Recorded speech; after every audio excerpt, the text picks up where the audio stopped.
My name is Elena Rivers. For the longest time, I lived a simple life, peaceful and predictable. Wake up, coffee, laptop, work, sleep, and repeat. I liked it that way. After too many heartbreaks, I decided love just wasn't for me anymore. Peace became my new love story. But no matter how quiet my life got, there was always one constant, Sophie. My best friend since childhood. The loud, confident, free-spirited one. We grew up like sisters, shared secrets, heartbreaks, even punishment from our parents. She knew me better than anyone, or so I thought. One rainy afternoon, I was working on my laptop, just another normal day, when I heard that little ping. A message. It said, "Hi, beautiful." I frowned. Who was this? It wasn't spam. It came from a real profile, Liam Carter. The name sounded familiar. I clicked on the profile photo and my heart stopped. Liam, from high school. The quiet boy who once sat 3 rows behind me. The one who had a crush on me. The one my friends, including Sophie, humiliated so badly he left school. I remember that day like a scar. The prank, the laughter, and me standing frozen, too shocked to stop it. He left, and I never saw him again. Until now. The boy I remembered was gone. And in his place was a man, tall, confident, unbelievably handsome. The kind of man who carried success like a second skin. I could barely breathe as I typed back, "Hey, Liam. Wow, it's been ages. How have you been?" But my guilt took over. I needed him to know. "I've searched for you for years. I needed to clear the air. I had no idea they were going to do that to you. I'm so sorry. Please, call me." I sent him my number, and then I did what I always do when I panic. I called Sophie. "Guess who just wrote me?" I said. "Who?" she asked. "Liam Carter." There was silence, then laughter. "Wait, that Liam? Don't tell me that loser still has a crush on you."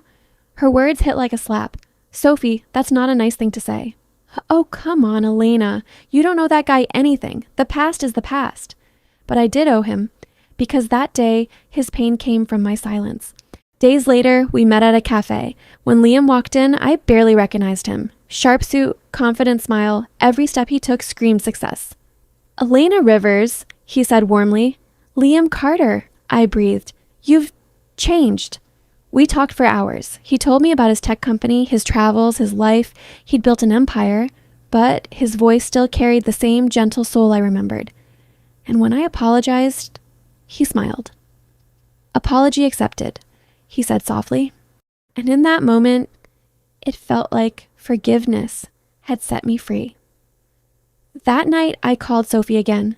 "He forgave me," I said. Her tone shifted, sharp, jealous. "Forgave you? For what?" "Oh, don't tell me you're falling for him." "It's not like that," I replied. "We're just reconnecting." "Right," she said coldly. "Reconnecting with a billionaire. Be careful, Elena. Guys like that always want something." "How did you know he's a billionaire?" I asked her, but she brushed it off, changing the topic. I laughed it off, but deep down, I felt her bitterness. Days turned into weeks. Texts turned to calls, calls to video chats. And before I knew it, I was smiling at my phone like a teenager again.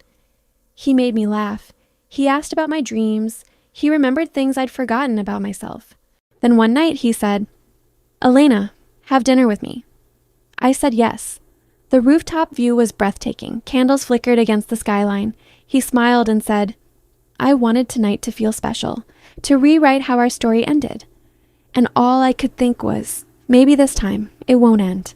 But then things changed. He grew distant. The call slowed. His messages became shorter. And just as I started to worry, Sophie showed up. "You've been avoiding me," she said. "Everything okay?" "Yeah, just busy." She smirked. "Busy or Liam busy?" My stomach twisted. "What do you mean?" She leaned back, pretending to be casual. "Oh, nothing. Just that I ran into him yesterday." I froze. "You... what?" "At the tech summit. We talked. He asked about you, and I told him the truth. That you're too naive, too trusting, that you fall for the wrong men." "Sophie," she shrugged. "I was protecting you." But I could see it now, envy in her eyes. A week later, Liam texted, "Can we meet tomorrow? I need to show you something."